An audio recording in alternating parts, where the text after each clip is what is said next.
La Bible révèle que la fin de toute chose est proche et que Dieu appelle tout homme à pouvoir se réjouir de la seconde venue de Jésus-Christ.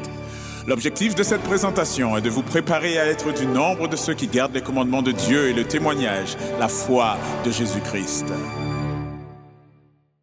Eh bien, je souhaite la bienvenue à chacun d'entre vous, à toutes et à tous, quel que soit l'endroit où vous écoutez ce message, que ce soit en direct ou en différé sur écran ou à la radio.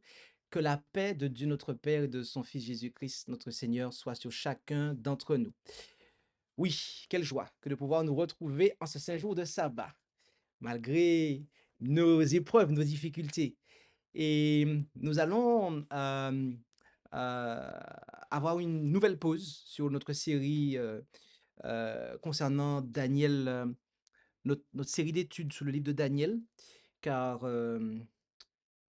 parfois vous voulez faire la série, vous voulez continuer, et en fait, le Seigneur ne vous inspire pas du tout en fait à continuer l'étude, mais il vous donne une autre inspiration pour pouvoir traiter un autre sujet. Et donc, il nous faut être sensible à ça en tant que messager.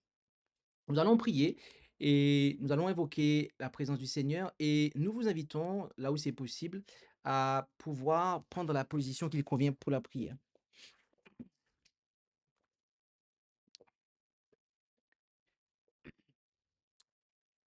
Prions. Notre Dieu, notre Père céleste, nous voulons te remercier pour ce moment que tu nous permets d'avoir.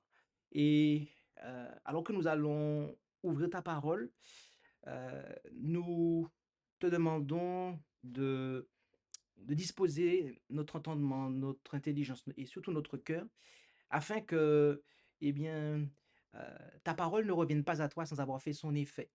Et nous voulons un effet salutaire. Alors, dirige chacun d'entre nous et sois avec ton serviteur, et c'est en Jésus que nous t'en prions. Amen.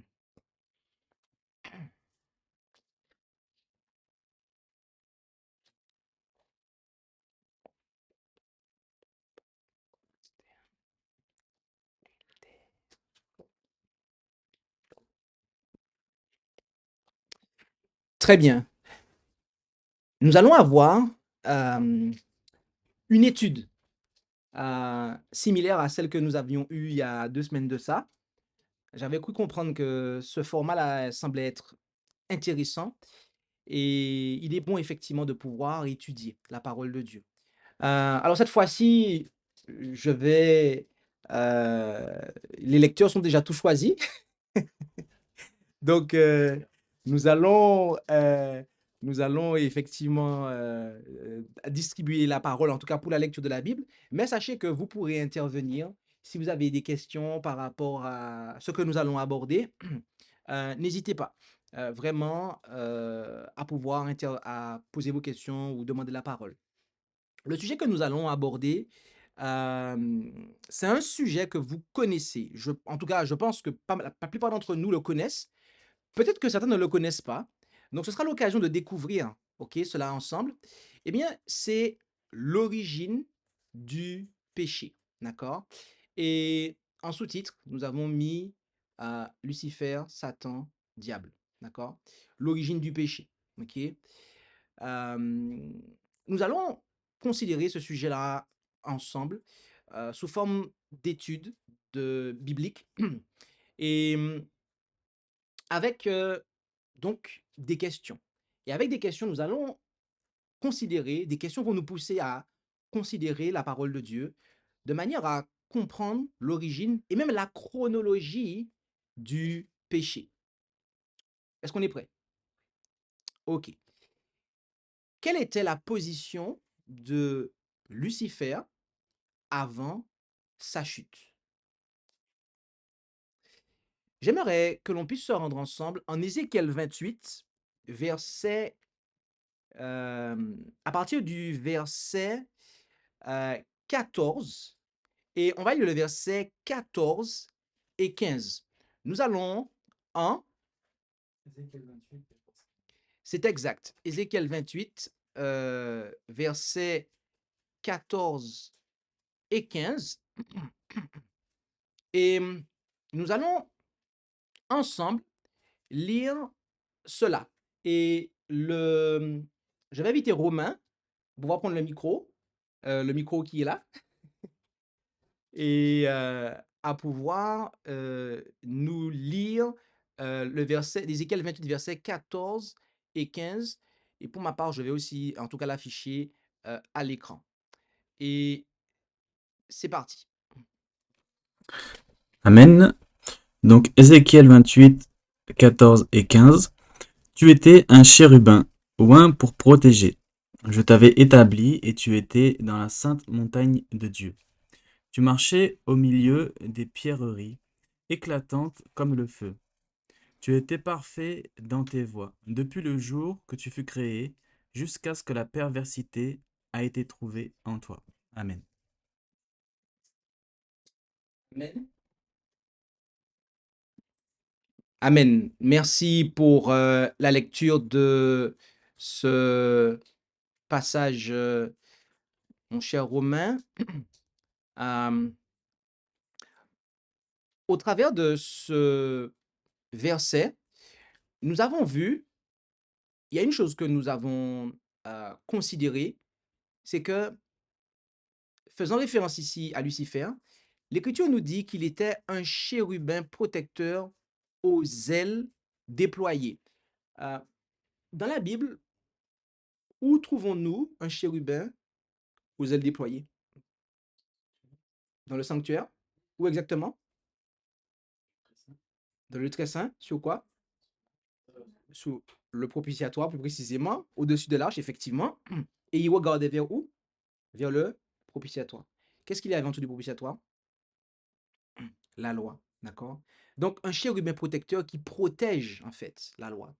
Donc, c'est un ministre de la justice, c'est un garde des sceaux, comme on le dirait dans la République française.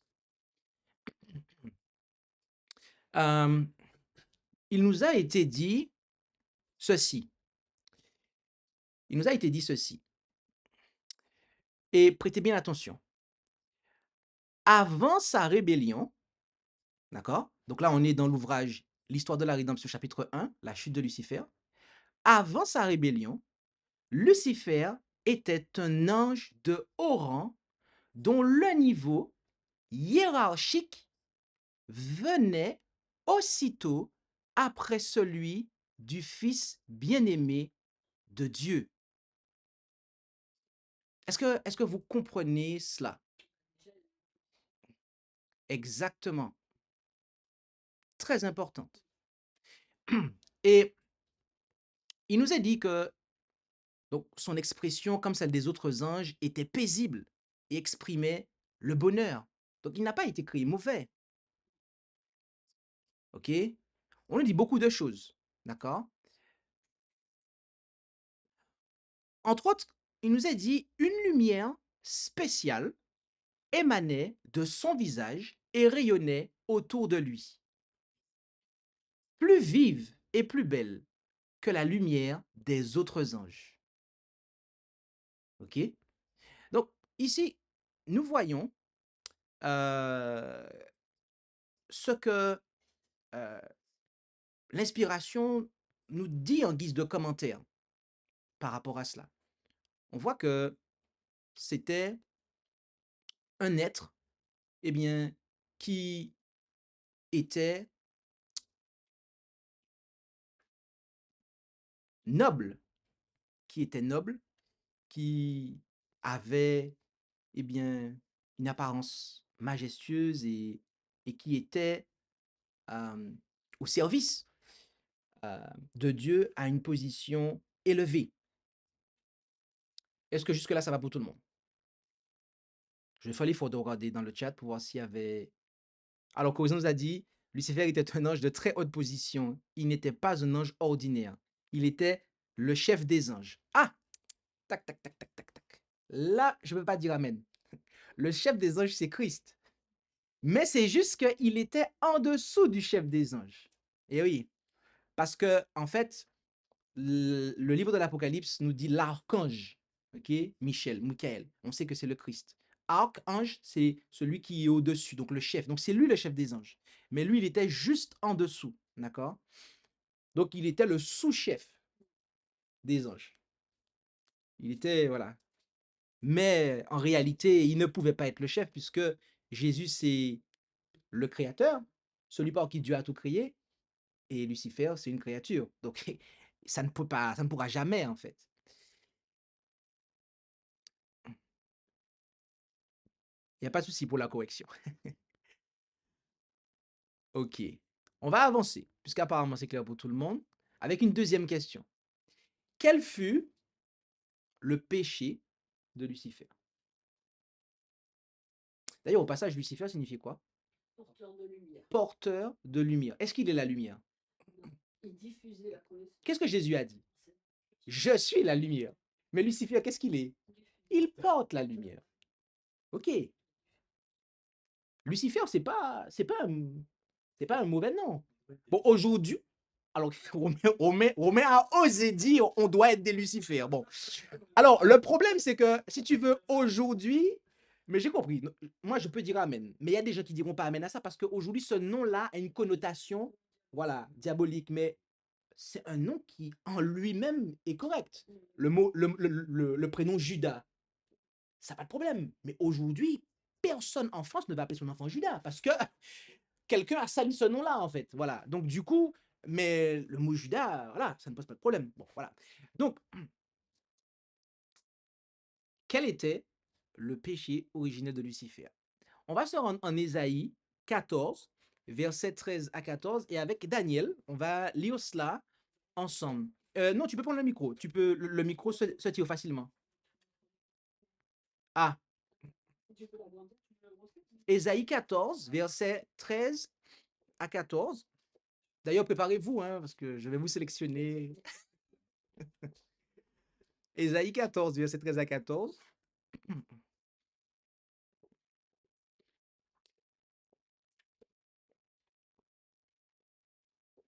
Et on va lire cela ensemble. 13 et 14. Je disais en ton cœur, je monterai aux cieux. En mon cœur, Tu disais. non, tu disais en ton cœur, pardon. Je monterai aux cieux, j'élèverai mon trône par-dessus les étoiles du Dieu fort. Je serai assis sur la montagne de l'assemblée, aux côtés d'Aquillon. Je monterai par-dessus les plus hauts lieux des nuées, je serai semblable au souverain. Amen. Amen.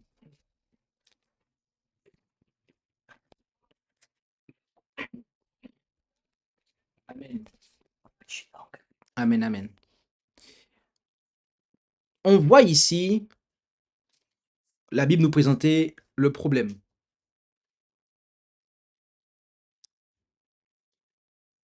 La Bible nous présente le problème. Est-ce que vous avez vu c'est quoi le problème ici? C'est quoi le sujet là? Quand on nous relate ces propos, c'est quoi le sujet de ces propos à lui, dans son cœur? Il peut s'élever, il peut être plus haut que ce qu'il est. Ok, Au-dessus de celui qui l'a créé. voilà. Donc le sujet, c'est lui en fait. Tout est centré autour de lui. C'est lui, voilà. Il est égocentrique. Il est l'ego, le moi. Ok?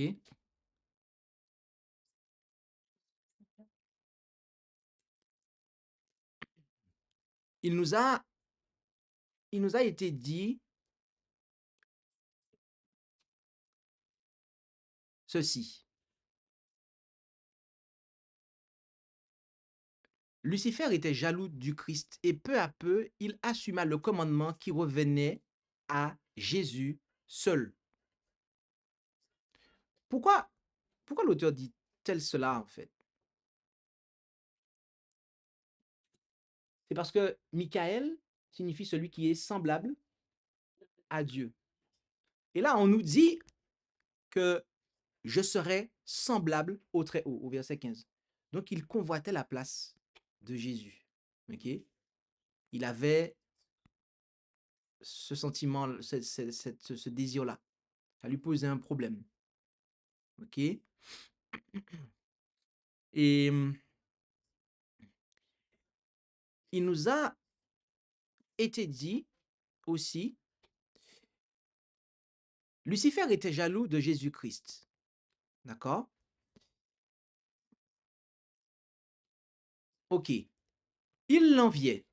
Cependant, quand tous les anges se prosternèrent devant Jésus pour reconnaître sa suprématie et son autorité légitime, il s'inclina avec eux. Mais son cœur était rempli de haine et d'envie. OK? Donc, on voit bien ici la situation. Et l'auteur explique bien aussi l'aspect, il n'y avait pas lieu parce que en fait, lui, c'est une créature, l'autre, c'est le créateur. Donc, en fait, c'était quelque chose qui était perdu d'avance.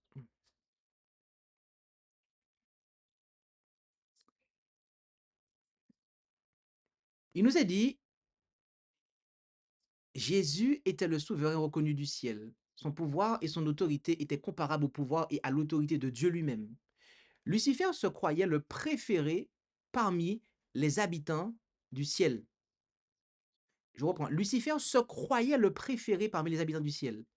Il avait été grandement exalté, mais cela n'avait suscité chez lui ni la reconnaissance, ni la louange envers le Créateur.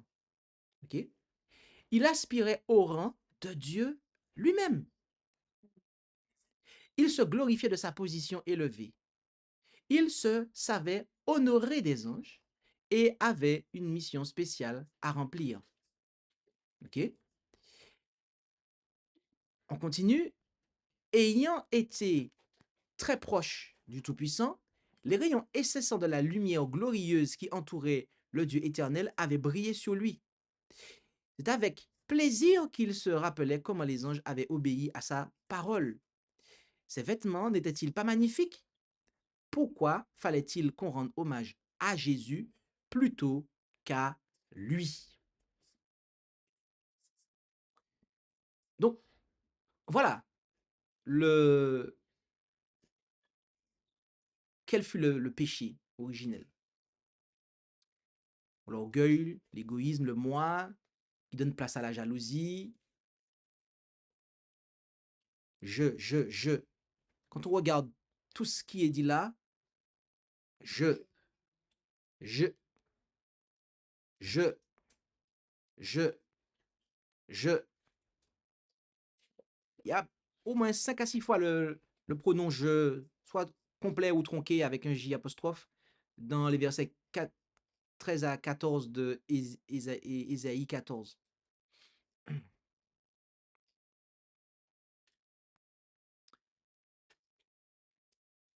n'y a pas de question. Bon, il n'y a pas de remarque. On va continuer. Ah oui, faut pas hésiter, hein, c'est une étude. Alors, quelle décision, troisième question, quelle décision Lucifer a-t-il pris vis-à-vis de ses responsabilités sacrées? Dans les circonstances qu'on a posées là, le cadre qu'on vient de poser, à ce moment-là,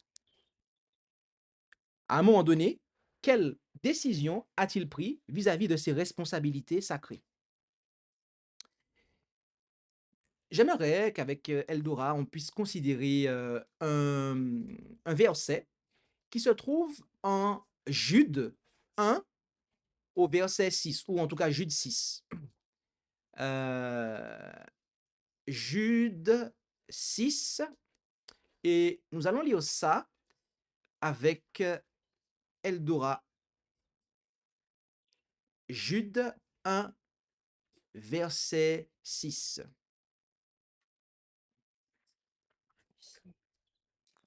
On va lire Jude 1, verset 6. Ah si, il faut... Ah ok, la ligne, c'est bon. Non, je vais... Jude 1, 1, verset 6. verset 6. Il est là. Bonjour et bon sabbat à tous. Jude 1, verset 6. Quant aux anges qui n'ont pas conservé leur rang, mais ont abandonné leur demeure propre, il les a enchaînés éternellement dans les ténèbres du grand jour. Amen.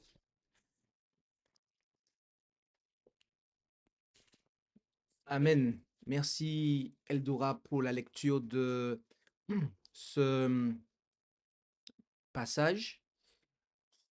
Ici, on nous dit quoi? Qu'ils ont quitté leur demeure. Ça signifie quoi, la demeure? Est-ce qu'ils avaient une maison et qu'ils ont quitté? Romain a dit la fonction. Oui, leur condition, leur état, C'est-à-dire le état de pureté. leur position, effectivement. Oui. En... Cela nous est confirmé par l'inspiration, en effet. Lorsque on, on regarde ce qui nous est dit dans le paragraphe d'après, dans le même ouvrage, il nous est dit ceci, et prêtez bien attention avec moi. On nous dit, toujours concernant Lucifer, d'accord? Et nous allons faire en sorte que cela soit beaucoup plus lisible, d'accord? Ok, on reprend. Notez, il quitta la présence immédiate du Père, mécontent et rempli d'envie à l'égard de Jésus-Christ. Voilà comment l'inspiration explique ça, ce Jude 1, verset 6 là, en fait. Et voilà comment ça a commencé. Il a quitté la présence du Père. Donc il n'est pas demeuré dans sa demeure. Il n'est pas demeuré dans son état. Il n'est pas demeuré auprès de celui qui est la source de tout. Il a quitté la présence immédiate du Père. Donc il a quitté, en fait. Il a cessé d'être en sa présence. Et donc, d'assumer ses fonctions. Et la suite montre que c'est ça. Mécontent et rempli d'envie à l'égard de Jésus-Christ. OK? Dissimulant ses véritables desseins, il rassembla les anges. On va s'arrêter là, parce que là, on va empiéter sur la question suivante. OK? La suite va venir montrer, en fait, cela. La suite va venir montrer cela. Donc, notez bien la chronologie. Notez bien la chronologie. Ce qu'il était,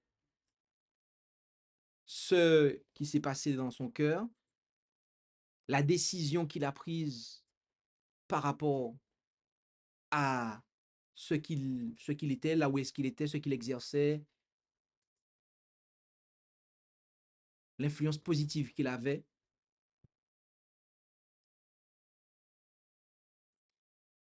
Il n'y a toujours pas de questions, pas de remarques. Ok, je continue. Que se passa-t-il ensuite? Qu'est-ce qu'a-t-il fait avec les anges? Et là, il me faut une réponse tout de suite. Qu'est-ce qu'il a fait avec les anges? C'est ça. Il les a entraînés, il les a séduits. Mais comment les a-t-il séduits?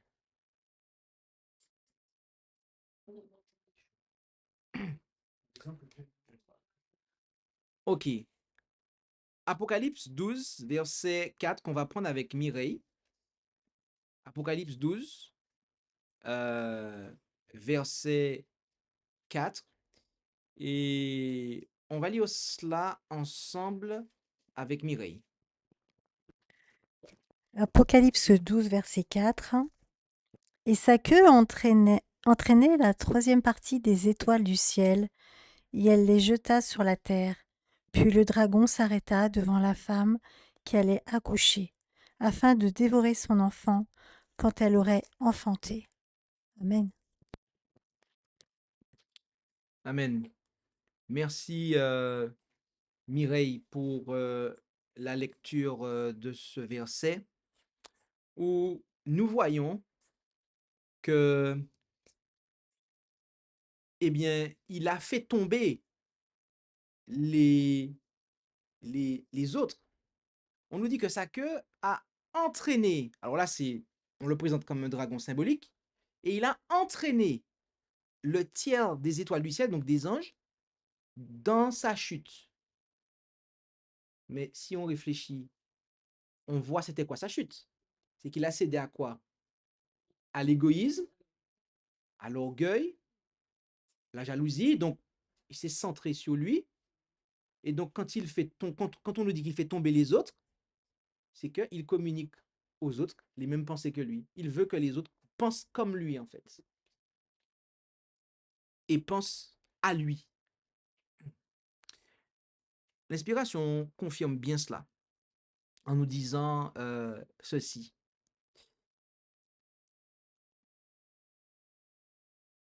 Dissimulant ses véritables desseins, il rassembla les anges et exposa son sujet.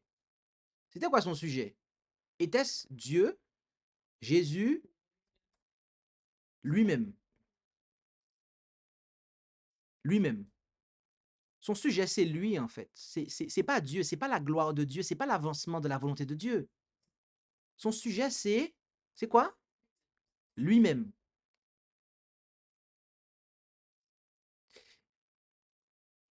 Se faisant passer pour une victime, il dit que Dieu lui avait préféré Jésus et l'avait laissé de côté. Donc, quelle technique qu'il a employée? La victimisation. La victimisation, donc pour susciter la pitié des gens, pour susciter en fait, voilà, pour qu'on puisse pleurer sur son sort avec lui. Satan affirma que c'en était fini désormais de la belle liberté dont les anges avaient joui jusque-là. Là, on a affaire à quelle technique? Mensonge? Oui. Accusation, on a là même il sème de la suspicion en fait. En effet, un chef n'avait-il pas été nommé pour les diriger et ne faudrait-il pas honorer servilement celui-ci? D'accord? Il déclara qu'il les avait réunis pour les assurer qu'il ne supporterait plus cette aliénation de ses droits et des leurs. Donc là, il s'érige en fait en combattant des droits des autres. Il se présente comme quelqu'un qui défend leurs droits en fait, sous couvert, en réalité, qu'il ne voit que lui dans tout ça. Donc, il déclara qu'il les avait réunis pour les assurer qu'il ne supporterait plus cette aliénation de ses droits et des leurs. On c'est très bien dit ici, hein? Il se met même en premier dans la chose. Qu'il ne se prosternerait jamais plus devant Jésus, qu'il s'attribuerait l'honneur qui lui revenait et prendrait la tête de tous ceux qui étaient disposés à le suivre et à lui obéir. C'est quoi qu'il fait là, ici? Une révolte, un soulèvement, une rébellion ouverte, déclarée.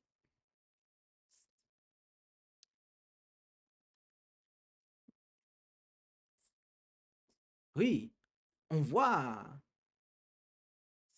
cela. Et l'Écriture nous dit que, eh bien, juste après, quand on regarde la suite, notamment au verset... alors, nous allons voir ça maintenant, justement. Quelle fut la réaction du ciel face à cette rébellion? On va prendre ça avec Romains, en Apocalypse 12, versets 7 à 9, avec Romains. Amen. Alors il y eut un combat dans le ciel. Michael et ses anges combattaient contre le dragon, et le dragon combattait contre eux avec ses anges. Mais ceux-ci ne furent pas les plus forts, et leur place ne se trouva plus dans le ciel. Et le grand dragon, le serpent ancien, appelé le diable et Satan, qui séduit tout le monde, fut précipité en terre, et ses anges furent précipités avec lui. Amen. Amen. On nous dit qu'il y a eu un combat dans le ciel. Est-ce qu'il y a eu des échanges de tirs, comme en Israël en ce moment-là, des échanges d'obus? De quel combat il s'agit en fait? L'Écriture nous dit que la parole est une épée. Ok? L'Écriture assimile la parole à une épée. Et le mot qui est présent ici pour combat, eh bien, c'est polémos. Polémos vient de polémique. Donc, c'était en fait une joute verbale, des arguments qui sont donnés pour essayer de convaincre les uns les autres. C'est ça, en fait, le combat, en fait. C'est une polémique, une dispute.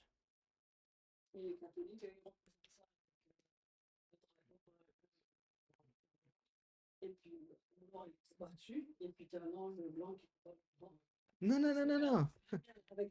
Ce n'est pas du tout, ça n'avait rien de physique là. C'était purement spirituel en fait.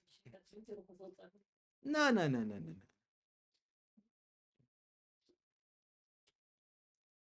Jean l'a vu effectivement, certainement de manière littérale, puisqu'il a vu un dragon. Mais la réalité, c'est que c'était pas un combat physique.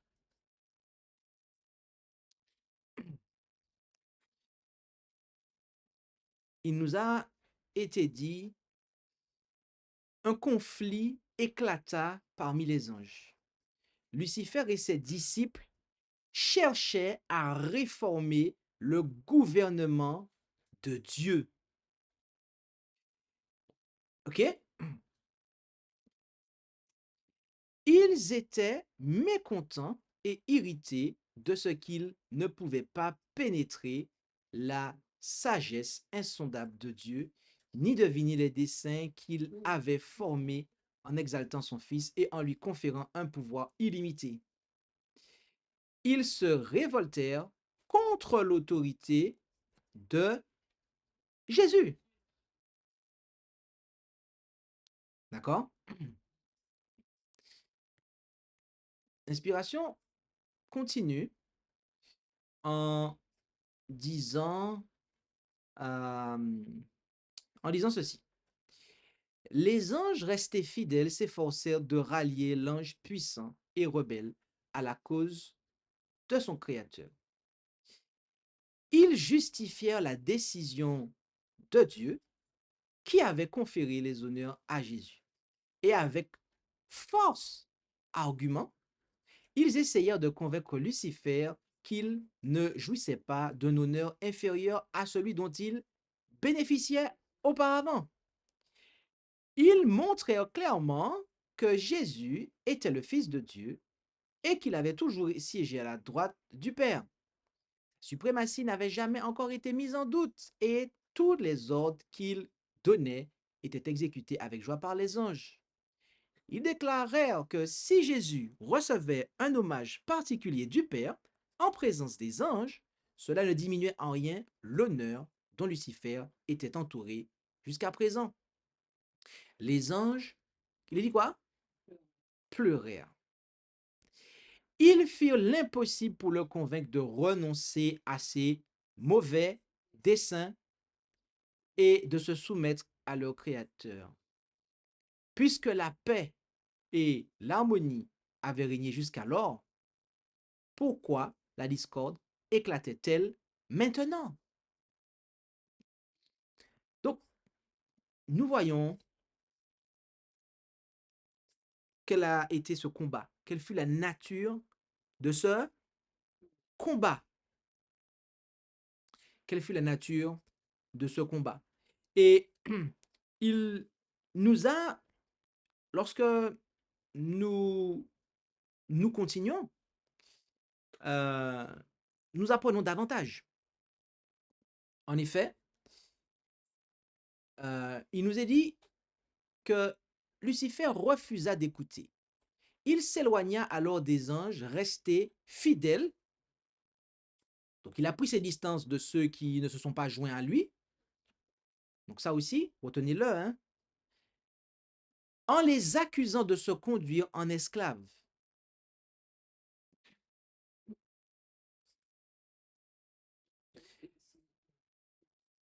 Ceux-ci furent surpris en voyant que Satan réussissait dans ses efforts pour inciter les habitants du ciel à la rébellion. Il leur promit un gouvernement nouveau et meilleur qui garantirait à chacun sa liberté. De nombreux anges déclarèrent qu'ils étaient décidés à l'accepter pour guide et commandant en chef. Flatté de la faveur avec laquelle ses avances étaient reçues, Lucifer caressa l'espoir que tous les anges se rallieraient à lui, qu'il deviendrait l'égal de Dieu et que sa voix impérieuse se ferait entendre quand il commanderait toute l'armée céleste. Donc, notez ce qu'il a fait, hein, c'est qu'il a utilisé quoi? La flatterie, en fait. Et oui, quand vous dites aux gens, non, ce que vous vivez là, c'est pas juste. Je vais faire en sorte de vous débarrasser de ça, c'est pas correct. En fait, c'est de la flatterie. Vous vous faites passer pour leur sauveur, alors que sous couvert de ça, c'est vos propres intérêts que vous cherchez. Et lui-même s'est fait avoir par il est tombé dans son propre piège.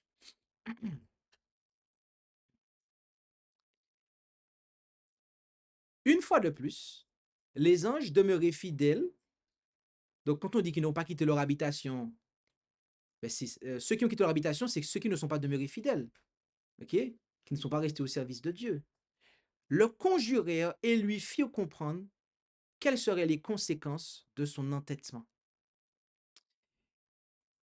Celui, poursuit-on, qui a créé les anges pouvait leur enlever leur autorité et punir sévèrement leur audacieuse et redoutable sédition. Comment imaginer qu'un ange puisse résister à la loi de Dieu qui est aussi sacrée que lui-même? Les anges fidèles exhortèrent les rebelles à ne pas prêter l'oreille aux arguments trompeurs de Lucifer.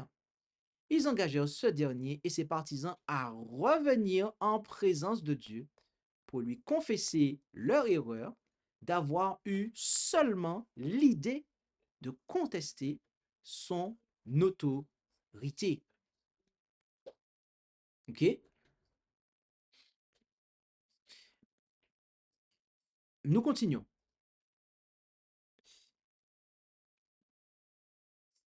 Un grand nombre de dissidents furent disposés à écouter le conseil des anges fidèles. Ils devaient se repentir de leur ressentiment et demander à rentrer de nouveau dans la faveur de Dieu et de son Fils. Vous avez compris ça? Il y avait des anges qui l'avaient suivi, qui étaient disposés à reconnaître que, ouais, ils s'étaient laissés égarer en fait.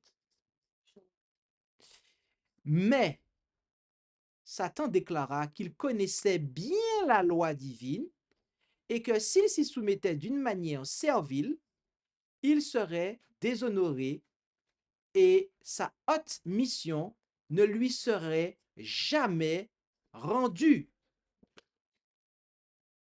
Vous avez bien compris ça? En fait, il a déclaré que s'il reconnaissait, s'il revenait et qu'il reconnaissait qu'il s'était trompé, bah en fait, il n'allait jamais être restauré dans ses fonctions. Comme s'ils avaient été trop loin. C'est ce qu'il leur a dit lui-même. Est-ce que lui-même dans sa tête avait été trop loin et qu'il projetait ça sur les autres? Une bonne question. En tout cas, l'avenir la suite nous l'a démontré. Il déclara que lui-même et les anges restés sous sa coupe étaient allés trop loin. Voilà. Et qu'il devait en subir les conséquences, car il ne s'inclinerait jamais plus inconditionnellement devant l'autorité du Fils de Dieu. Le Très-Haut ne leur pardonnerait jamais, déclarait-il, et ils devaient maintenant revendiquer leur liberté et s'emparer par la force des droits qu'on ne leur avait pas accordés de bon gré. C'est quoi le problème ici?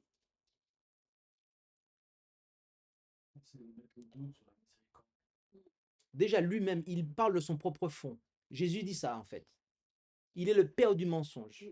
Il parle de son propre fond. Là, il est en train d'exprimer des mauvais soupçons à l'égard de Dieu, en fait.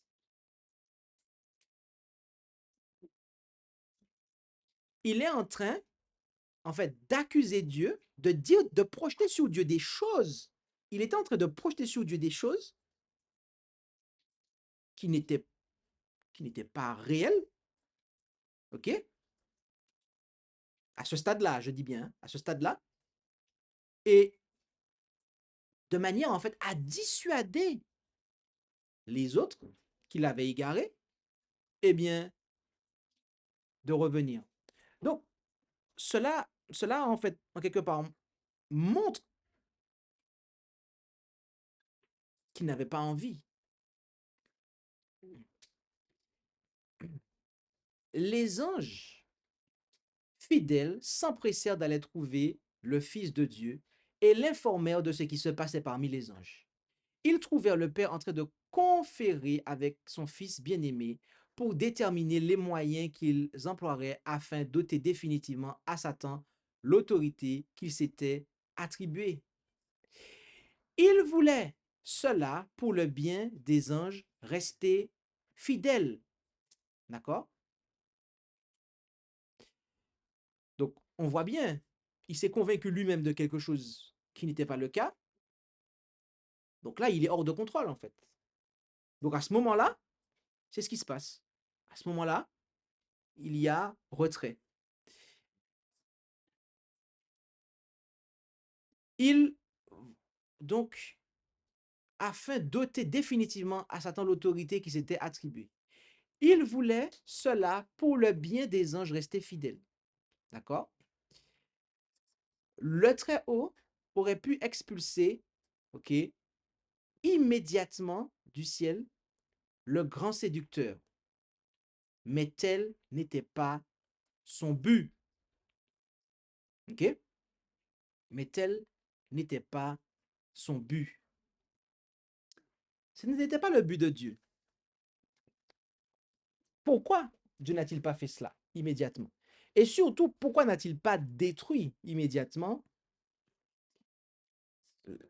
Pourquoi ne l'a-t-il pas détruit? Pourquoi Dieu n'a pas enlevé à Satan tous ses pouvoirs, Alexis? En fait, son pouvoir, c'était son autorité, son influence. Et il est... C'est justement ça qu'on va voir. On va y répondre. Très bonne question. Il a été dit que c'est l'amour. Toi, tu dis quoi? J'ai une question en fait. Est-ce que c'est propre à Lucifer lui-même ou par rapport à ceux qui l'entourent? C'est-à-dire? Parce que peut-être qu'on est un peu réponse, mais il voulait préserver l'unité et parmi ceux restés fidèles. Est-ce que son but, est-ce qu'il pouvait encore ramener enfin, Lucifer, est-ce qu'il pouvait lui pardonner à ce moment-là en fait? Est-ce qu'il pouvait le ramener? Ok. Ça ne fait pas partie du caractère de Dieu. J'ai dit l'amour, j'ai dit, il dit dans son verset qu'il faut, il est content quand un homme les anges sont contents quand un homme, un seul, se repente. Donc là, il attendait simplement pour repentir. Ils ont essayé effectivement de faire revenir. Le caractère d'amour, c'est pas du destructeur, du vengeur, voilà. Ok. Rendons-nous en Nahum 1, verset 3. Nahum 1, verset 3. Nous allons lire ça avec Romains. Oui, si tu veux, je lis.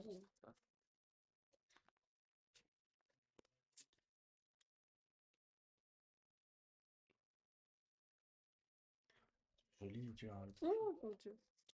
Bon. Malheur à la ville sanguinaire qui est. Ah, pardon. Pardon. Hop. Alors, l'Éternel est lent à la colère et grand en force, et il ne tient nullement le coupable pour innocent. L'Éternel marche parmi les tourbillons et les tempêtes, et les nuées sont la poudre de ses pieds. Amen. L'Éternel est lent à la colère. Très chaud. Ça, c'est une caractéristique de l'amour. Ouais, c'est amour.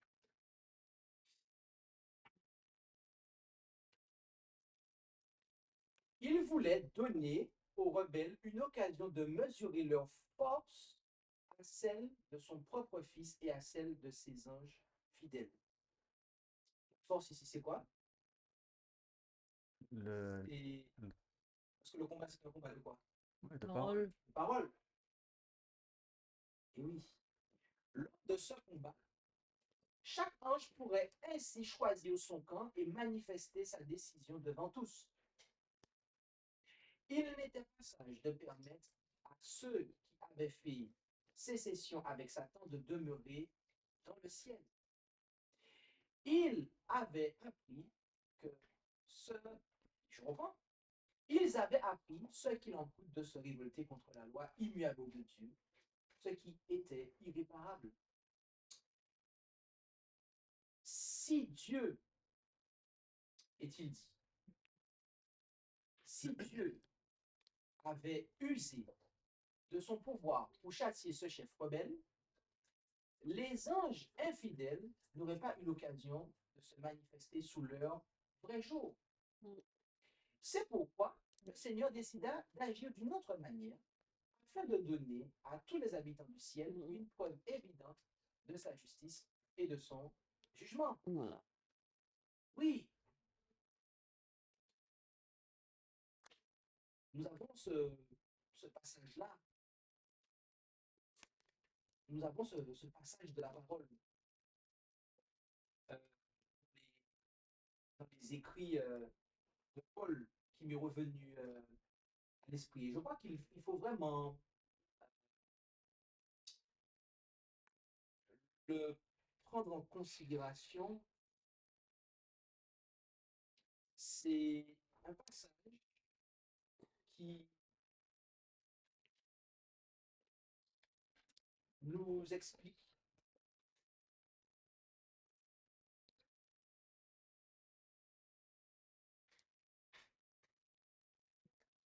lorsqu'il explique que, en fait, Dieu permet qu'il y ait Oui. des personnes qui enseignent des erreurs, c'est afin que soit manifester, en fait, ceux qui veulent pas faire sa volonté. Et bien, c'est ce qui s'est passé. Dieu a laissé les choses poursuivre leur cours, de manière à ce que les anges puissent manifester qui, eh bien, ils veulent servir. Et sur quelle base ils veulent servir. Pour aider quelques temps, je ne vais pas prendre le verset, mais j'y fais référence. Ok. Donc nous avons répondu à cette question pour Alexis.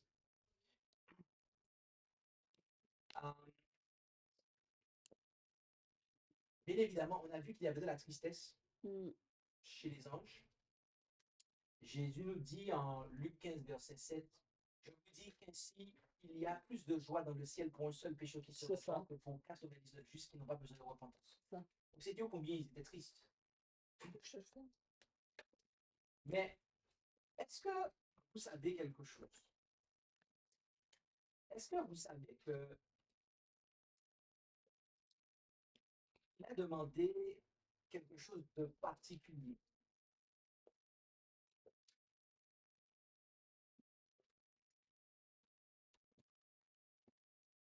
Nous n'allons pas prendre tout le chapitre. Nous cherchons à gagner du temps. Et il y a eu ce combat, effectivement, qui a eu lieu, où il a porté en public ses accusations contre le Fils de Dieu, etc., contre la façon dont les choses étaient gérées, etc., etc. Et la guerre, donc, s'est poursuivie. Et ce qui s'est passé, c'est qu'ils ont été mis dehors. Ils ont fini par être chassés du ciel. Ok? Maintenant,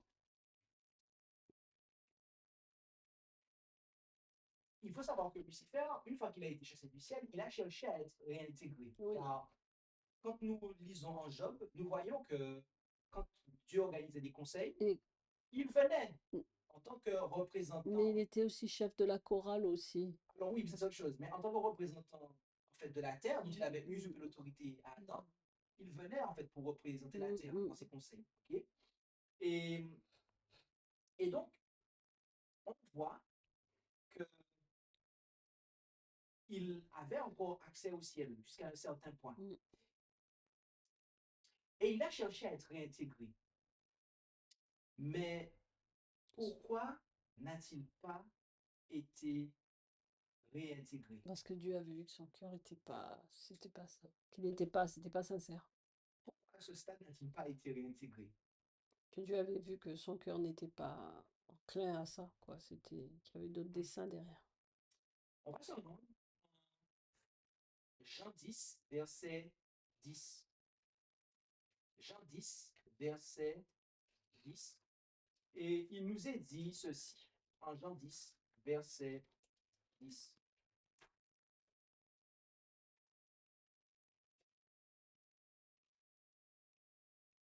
Avec Alors, Daniel. le larron ne vient que pour dérober, tuer et détruire. Mais moi, je suis venu pour que mes brebis aient la vie et qu'elles soient dans l'abondance. Je suis le bon berger. Le bon berger donne sa vie pour ses brebis. Mais le mercenaire qui n'est point le berger et à qui les brebis... Je vois rien en dessous. Tu peux monter, Christophe? Ok, désolé. C'était juste le verset 10, hein? Ah, c'est juste le verset. Ah oui, c'est ce que je dis. Ah, ouais, d'accord. Je sais, mais tu peux. Alors, le larron ne vient que pour dérober, tuer et détruire. Mais moi, je suis venu pour que mes brebis aient la vie et qu'elles soient dans l'abondance. Amen. Amen. Le voleur ne vient que quoi? Pour Que dérober, pour dérober tuer. et détruire. Ok?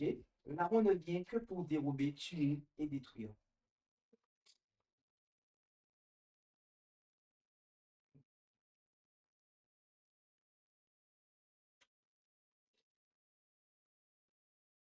Satan tremblait en considérant son œuvre. Seul, il méditait sur le passé et le présent. Et il réfléchissait aux plans qu'il envisageait pour l'avenir. Si solide fut-il, son être tout entier était ébranlé comme par une tempête. Un ange du ciel passa devant lui. Satan l'appela et le supplia d'obtenir en sa faveur une entrevue avec Jésus. Celle-ci lui fut accordée. Il dit alors au Fils de Dieu qu'il se repentait de sa révolte et souhaitait obtenir de nouveau la faveur divine. Donc, après avoir fait son combat en public, hein, et après avoir échoué, forcément, parce que il est parti avec comme tir des anges, mais c'était quand même un échec, puisque lui, il voulait partir avec tous les anges. Il voulait reprendre la place que le Très-Haut lui avait assignée auparavant et se soumettre à son autorité empreinte de sagesse. Voyant le désespoir de Satan, Jésus pleura.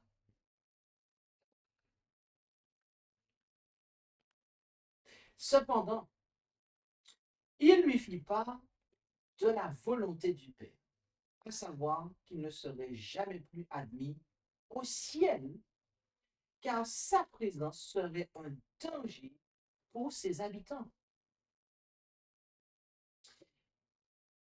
Si on lui permettait d'y entrer à nouveau, l'atmosphère du ciel tout entier serait troublée, car c'était lui qui était à l'origine du péché et de la rébellion.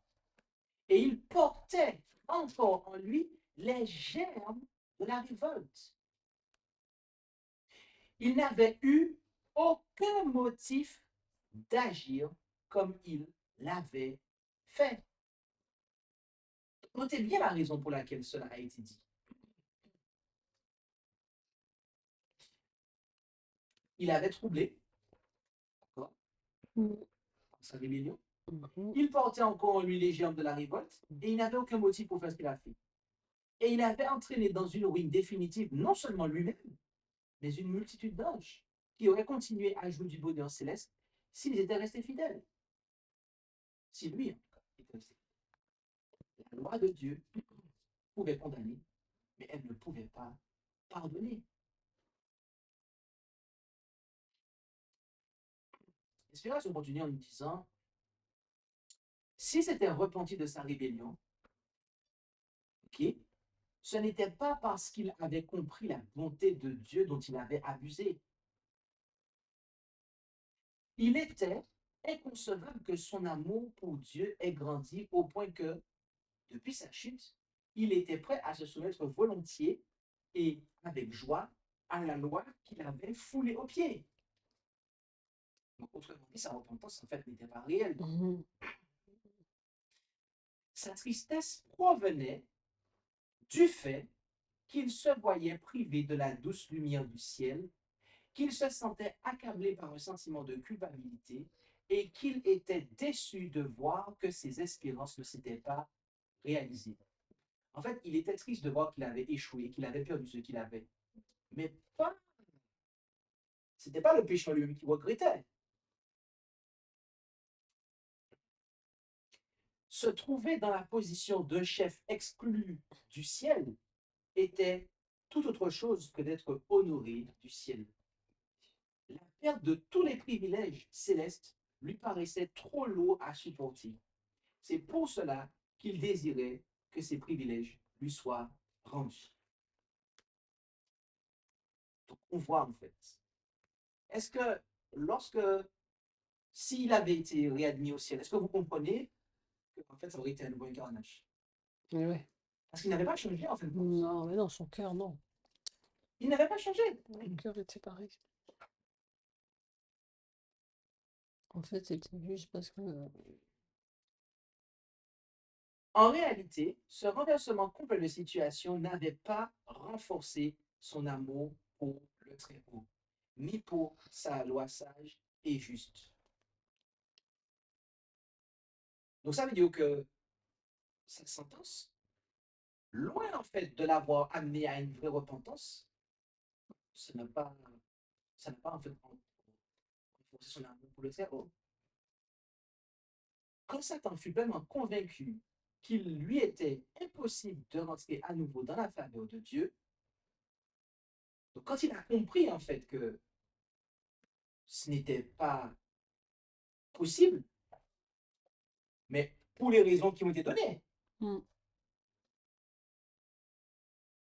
il fit preuve d'une méchanceté et d'une haine plus farouche que jamais. Ouais, voilà, il a exprimé vraiment son cœur, l'état du cœur. Ouais. On a vu pourquoi en fait. On a vu pourquoi il n'a pas été réintégré. Sa repentance c'était fake. C'était faux, c'était pas authentique. Il s'acharne sur nous. Et on a dit qu'il s'acharnait sur nous. Oh là, on a fait un grand bon là. On a fait un grand bon là. Quel fut. Donc on a vu pourquoi il a demandé à être réintégré. Et on a vu aussi la réponse du ciel. Car si nous péchons volontairement, Hébreux 10, versets 26 à 27, après avoir reçu la connaissance de la vérité, il ne reste plus de sacrifice pour les péchés, mais une attente terrible du jugement et l'ardeur d'un feu qui dévorera les adversaires. Okay? Il n'avait aucun motif valable pour faire ce qu'il a fait. Et tout ce qu'on a vu.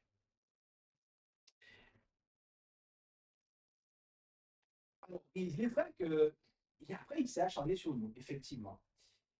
Pourquoi elle s'est-elle laissée séduire par le serpent? Bonne question. On va lire ça avec Eldora en Genèse 3, versets 1 et 2. Genèse 3, versets 1 et 2.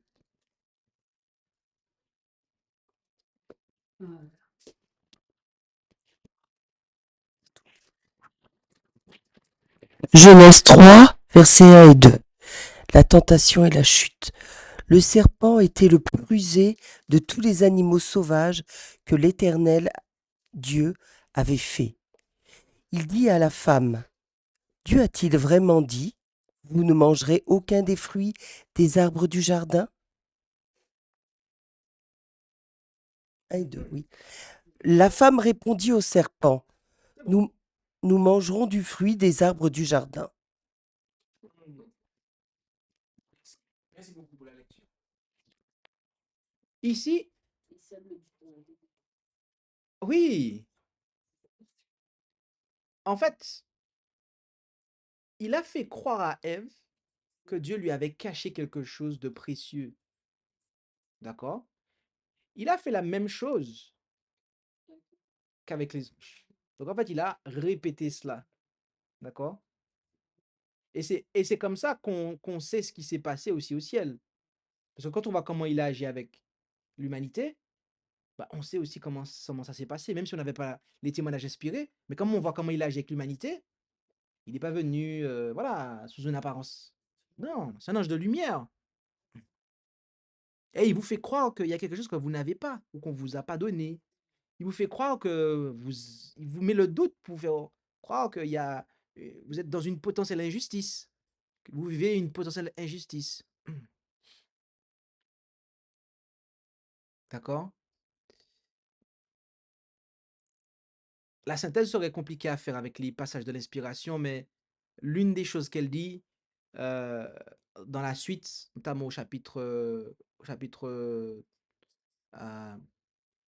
au chapitre 4, c'est notamment au chapitre 4 que cela a été dit, mais il avait été demandé à la femme de rester avec son mari. D'accord? Et plutôt que de rester déjà, elle s'est éloignée. Et quand elle a vu le serpent, elle avait été mise en garde. On lui avait dit que, ah, il y a quelqu'un là il y a un ange qui a été châtié et il va séduire. Faites attention. Mais elle est restée à parlementer avec lui. Donc, il a fait des insinuations. Satan a utilisé les insinuations, la méfiance. Donc, il a essayé de transmettre ses mauvais soupçons, ses pensées néfastes, euh, pour faire croire que Dieu les maintenait dans l'ignorance. Et que s'est-il passé? La suite du verset, on va lire le verset 4 et 5. On va lire la suite avec Mireille. On va finir, on va avec Mireille. Genèse 3, 4 et 5. Genèse.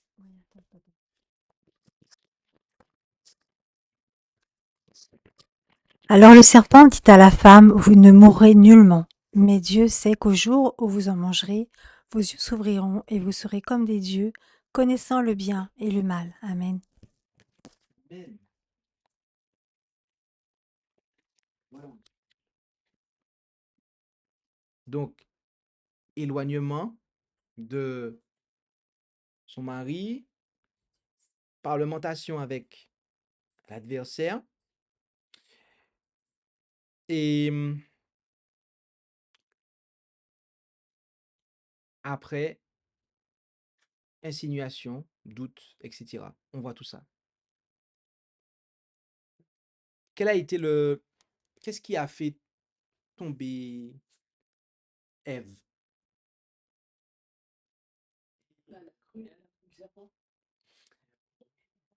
On va prendre un dernier texte en Jacques 1, versets 14 et 15.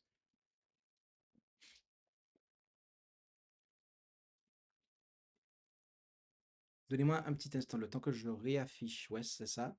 Jacques 1, versets 14 et 15. On va prendre un dernier texte pour amener cette étude à sa conclusion. Car après, il faut qu'on fasse une synthèse. Avec Romain, on va lire. Jacques 1, 14 et 15.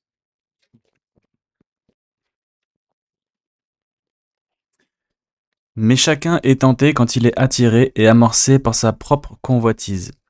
Et après que la convoitise a conçu, elle enfante le péché, et le péché étant consommé, engendre la mort. Amen. Amen. Donc, merci pour la lecture. Ici, on voit que Chacun est tenté quand il est attiré et amorcé par sa propre convoitise. À l'origine de tout péché, en fait, vous avez la convoitise. C'est ça. Lucifer, par exemple, il ne convoitait pas le caractère de Dieu, mais il convoitait de Christ, mais il convoitait sa position. D'accord? Donc, c'est un désir mal placé. Et, et pour Ève, ça a été pareil. D'accord? Ève écouta les paroles flatteuses. Donc, elle s'était déjà mise en danger en s'éloignant de son mari, en restant en parlement avec lui. Elle a écouté ces paroles flatteuses, tout comme pour les anges, hein. Il fait croire que c'est dans son intérêt, qu'il fait les choses et compagnie, que oui, il y a quelque chose qu'on te cache, il y a quelque chose que voilà, il te manque quelque chose. Regarde dans le fruit défendu et elle a fini par y goûter.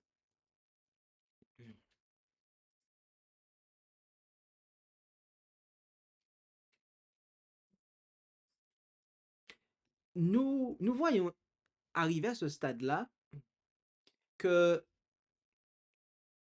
tout ce qui, en définitive, et on le voit avec Ève, mais comme je vous ai dit, ce qui s'est passé avec Ève nous permet de comprendre aussi ce qui s'est passé avant. C'est que toutes les fois où il y a un péché, il y a avant ça une convoitise. Voilà. C'est qu'il y a quelque chose que l'on convoitait et du coup, eh bien, on a après cédé en fait. On a fait le... Il y a eu, voilà, non-résistance. Mais c'est par ses propres convoitises, ce qui est en nous, ce que l'on chérit.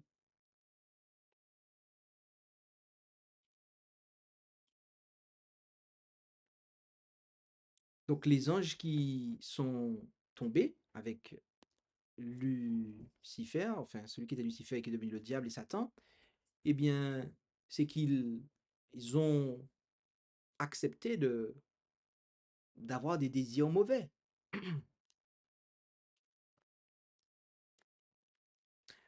faut dire que d'abord qu'ils ont écouté, et peut-être que du fait d'écouter déjà quelque chose de...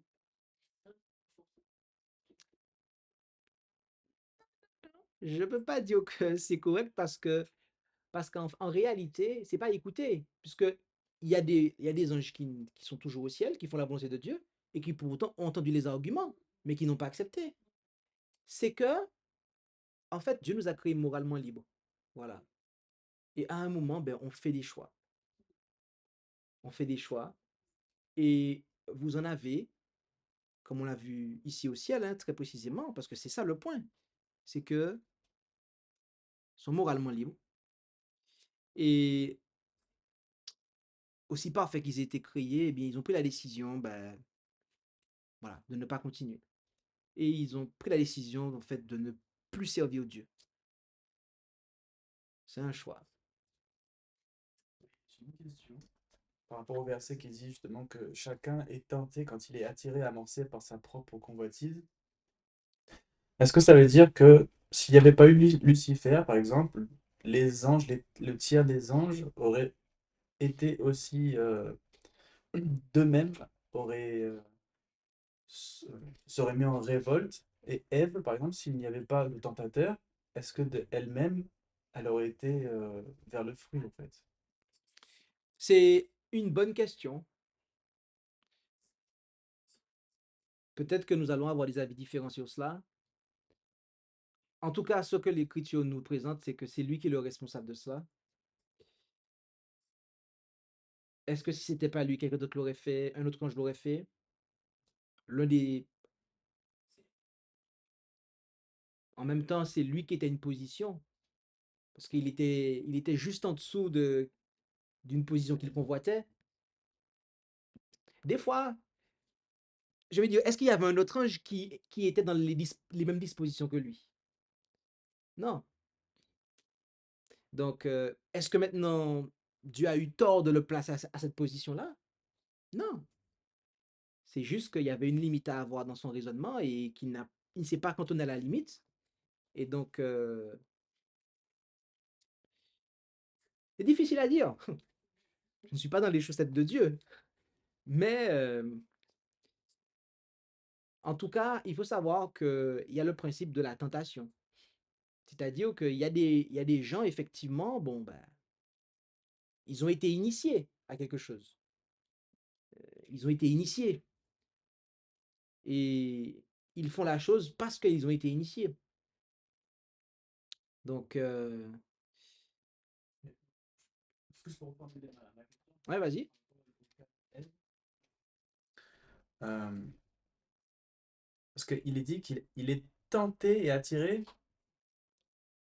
par sa propre convoitise. C'est-à-dire que j'ai l'impression, quand je lis ce verset, qu'il y a une convoitise en fait qui sommeille. Comme s'il y avait quelque chose qui était là, qui sommeille, et que la tentation va révéler en fait. Exactement. C'est parce qu'en fait, on caresse quelque chose. Voilà. Donc si je comprends bien, Ève, quand elle regardait l'arbre avant qu'elle soit tentée, il y avait quand même quelque chose qui pouvait l'attirer en fait. Bah oui, forcément. On lui a dit que c'était quelque chose qui allait être bon pour elle, pour avoir de l'intelligence, Avant ça, de compagnie. avant cette phrase-là. Déjà, pourquoi elle s'est éloignée de son mari? Après, pourquoi elle a parlementé avec lui alors qu'on l'avait averti? Parce qu'il y avait déjà une racine, il y avait quelque chose. C'est tout ça, en fait. Donc, il y a eu, c'est tout un process. Il y a toujours, à la base de tout péché, il y a une convoitise. Voilà. Donc, c'est pour ça. Donc, résumons ensemble. J'ai une question. Oui, vas-y. Comment c'est possible que, enfin, pour moi, je trouvais ça impossible à la base. Euh, dans les cieux, donc effectivement, Dieu, Jésus ont le caractère divin.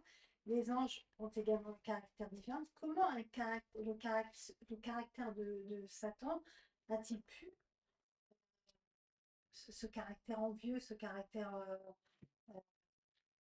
de convoitise, etc., a-t-il pu apparaître dans cette immensité divine? C'est Mystère. c'est incohérent, en fait. Pour moi, c'est pas incohérent.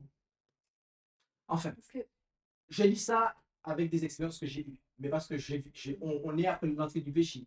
Mais ça reste un mystère, effectivement, comme il a dit. c'est ça, ouais. C'est-à-dire que comment un être qui a été créé parfait et peut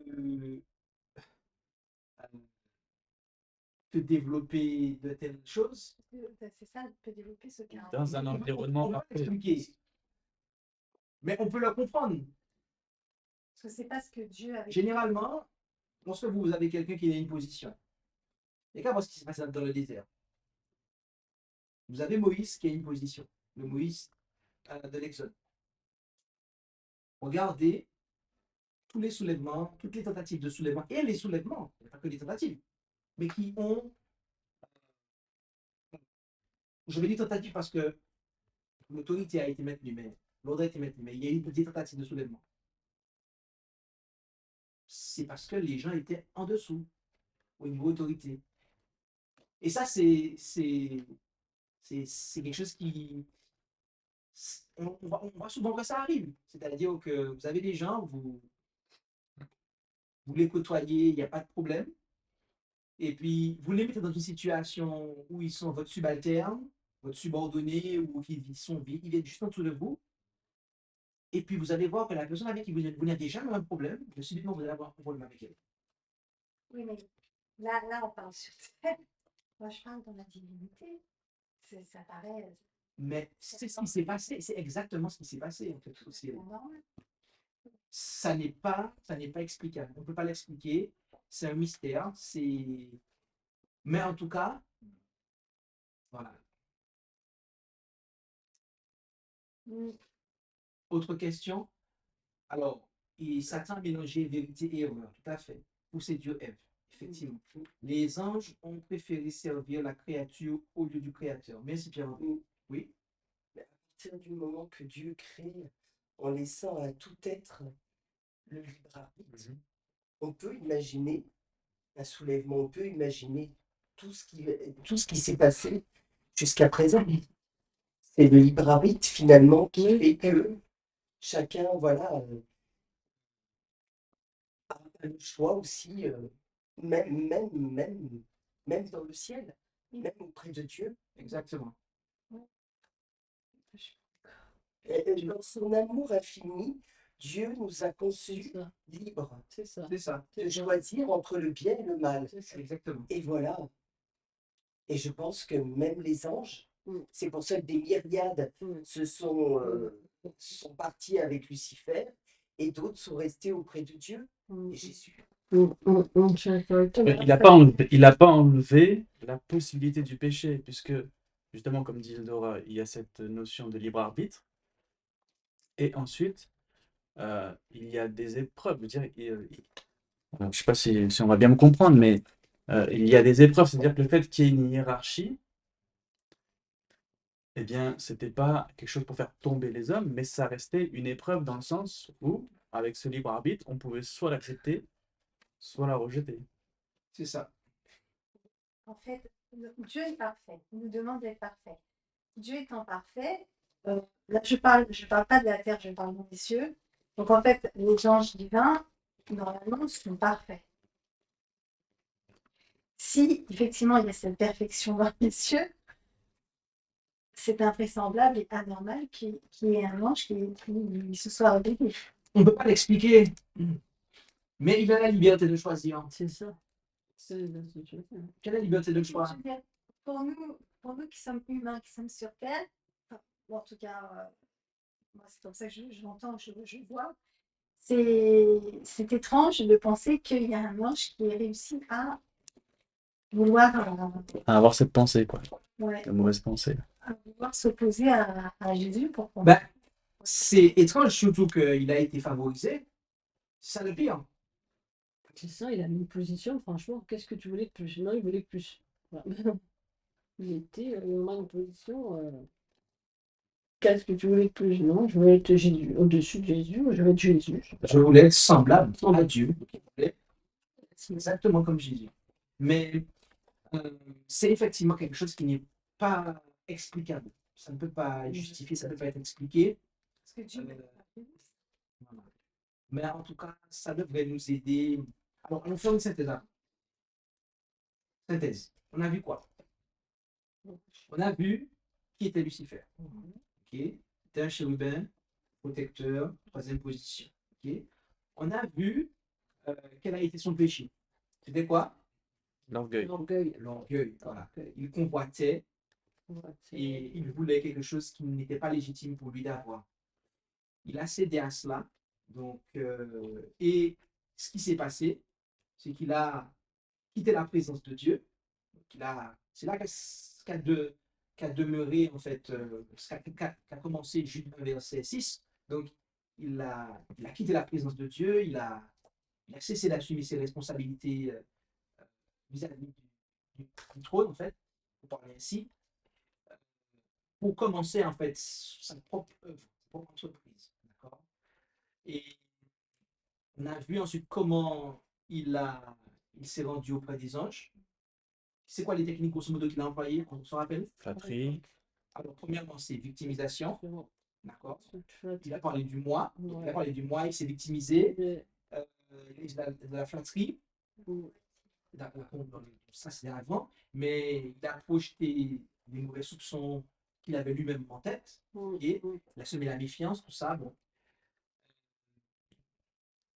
On voit après qu'il y a eu une guerre. D'accord? A-t-il réussi?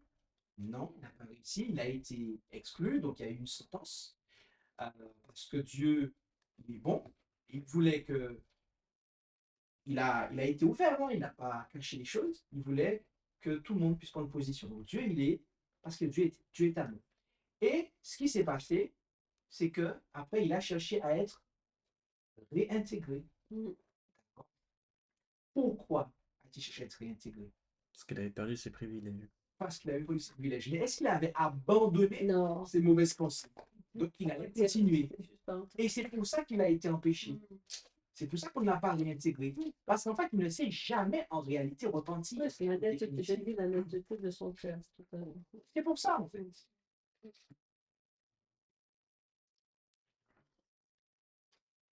Et après, eh bien, quand il a appris ça, alors là, la méchanceté a atteint son paroxysme chez lui. Et là, Il a dit, il a pas réussi au ciel, donc il va le faire sur terre. Destruction. Voilà. Et la convoitise est ce qui fait tomber notre humanité. D'accord? Et jusqu'à présent, c'est ce qui nous fait tomber. C'est ce qui précède le péché.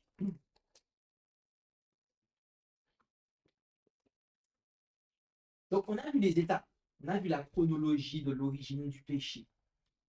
Et quelles leçons nous devons tirer de cela?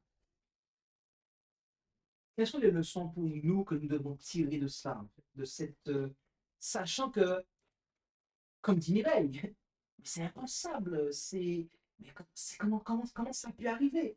Sachant que ça s'est passé au ciel. Quelles sont les leçons que nous devons tirer, nous, aujourd'hui, individuellement, dans nos vies? Que nous devons rester vigilants et faire preuve de fermeté et surtout être attachés à la parole dans Exactement. l'obéissance. Et effectivement. Mais à la Genèse, si on compare Ève et Lucifer, il y a quelque chose avant ça, en fait. Avant quoi t'as dit? Avant ce que Mireille a dit là. Ah bah de pas convoiter déjà. C'est ça, en fait. Et de faire attention à ce qui se passe dans notre esprit, Mm. de faire attention de ne pas, en fait, chérir, eh bien, des désirs qui ne sont pas corrects, parce que quand on les chérit, ben, les pensées, après, elles deviennent des actes. Elles deviennent des actes. Il convoitait la position de Christ, eh bien, il s'est mis en fait à outrepasser. Il s'est mis des fois à faire des choses qui revenaient à Jésus de faire. Parce que dans sa tête, il était déjà parti pour, en mode jalousie, en mode, voilà, moi aussi je vais être comme lui. Donc, il commençait en fait à faire des choses que c'était à lui de faire. Et Ève, ben, c'est pareil. Elle avait convoité le fruit, bah, elle l'a mangé parce qu'à la base, c'était déjà ça qu'il y avait dans sa tête. Donc, la convoitise, le moi, tout ça, la genèse de, c'est la genèse du péché, en fait. Mais encore, est-ce qu'il y a d'autres leçons que nous devons tirer? N'hésitez pas à nous dire aussi, vous aussi, s'il y a des leçons que nous devons tirer dans le chat.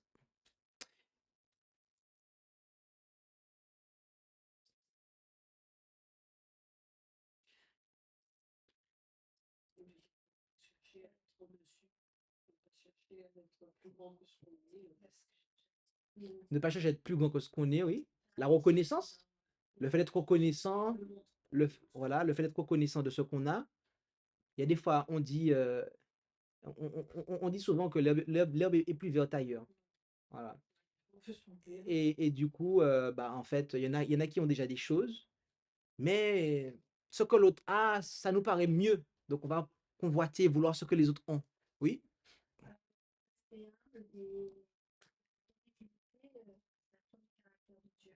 Bien rester dans la droiture de son caractère. C'est ça, exactement. Rester humble et dans l'humilité, avoir le caractère de Dieu, c'est ça. Et accepter, puisque l'on a une position peut-être moindre, et bien accepter qu'on est dans une position moindre et qu'on fait que ce que l'on peut, à chercher à faire. Et pour ça, Parce que, moi, que signifie ce que tu dis là? Ça signifie rechercher la gloire de Dieu. Parce que si je recherche la gloire de Dieu, au final de compte, ce que je fais, c'est pas mon problème. Dieu m'a placé là, je suis content, je cherche la gloire de Dieu. Je ne suis pas je ne suis pas à tel ou tel endroit ou avec telle ou telle chose. Tant que Dieu est glorifié, ça me va en fait. nous, on avait un monsieur qui était directeur, pas un directeur qu'on a eu, mais quelqu'un qui était intellectuellement pas du tout à sa place. Et c'était pitoyable de voir ça. C'était vraiment de voir quelqu'un qui qui a eu, bon, je suis directeur, mais qui ne pouvait pas, dans le bureau, il ne pouvait pas faire l'administration, le cinéma, que le directeur, les fonctions qu'un directeur devait faire. Il nous est dit s'éloigner de la lumière. Effectivement, il ne faut pas s'éloigner du Christ. Tout à fait. Il faut rester sous l'autorité du Christ, en fait. Mm. La parole de Dieu. Parce qu'il est la lumière, il est la parole de Dieu. Ce n'est pas parce qu'on porte quelque chose qu'on va le conserver. En fait, il portait le Christ. Il était en dessous de lui pour le porter. Mm. En fait, il soutenait le Christ, en fait. Mais lui, il a voulu être à la place de. Mais Sauf que. porteur de lumière, est-ce que ça veut dire aussi enseignant aussi, enseigner les anges ou, Tout à fait. c'est ça, c'est ensuite. Bien aimé, puissions-nous effectivement tirer toutes les leçons de cela, car nous avons besoin de comprendre ces choses. Car pour savoir où l'on va, pour savoir où l'on vient, et pour savoir eh bien, comment Dieu désire amener cette contrôle à son terme, il faut comprendre comment elle a commencé, pour comprendre contre quoi portait le conflit, quelle était l'origine du conflit, d'accord? Et c'était le fait de convoiter la position de Jésus que c'est le Fils de Dieu. Nous allons terminer cette étude et par la prière. Amen, amen, oui, nous allons prier donc, et je vous invite aussi possible à pouvoir prendre la position qui